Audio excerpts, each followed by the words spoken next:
আয়োজন করছে সবাই বরাবরই আমাদের শিক্ষার্থীদের মধ্যে বিজ্ঞান চেতনা কল্পের ব্যবহার অত্যন্ত মূল্যবান সময় অনুষ্ঠানের চূড়ান্ত পর্ব যেটা তিনি উপভোগ করেছেন।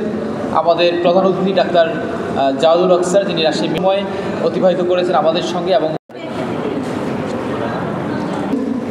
ওকে, একটু আমরা তালি দিই।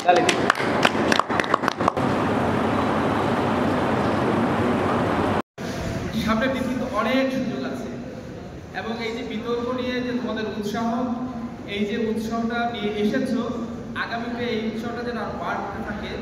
পরেও আমি এই কাজগুলো করি, তো আমাকে সমকাল সুরিদ যে হিসেবে সংযুক্ত করা এবং তার পরিকল্পনাগুলোর সাথে এবং সমকাল বরাবরই যে সচেতনতামূলক যে কাজগুলো গ্রহণ করে থাকে এবং আমাদের শিক্ষার্থীদের মেধার বিকাশের সহায়ক যে কাজগুলো করে থাকে, সেই কাজগুলোর সাথে আমাকে রাখার জন্য ধন্যবাদ এবং কৃতজ্ঞতা জানাচ্ছি। উপস্থাপন করেছে, আমি তাদেরকে ধন্যবাদ দিতে চাই এবং আজকের যারা আয়োজক এবং আমাদের সম্মানিত প্রধান অতিথি যিনি উপস্থিত আছেন আমাদের উপাচার্য স্যার, আমি তাকেও ধন্যবাদ দিতে চাই যে তিনি এখানে এসেছেন।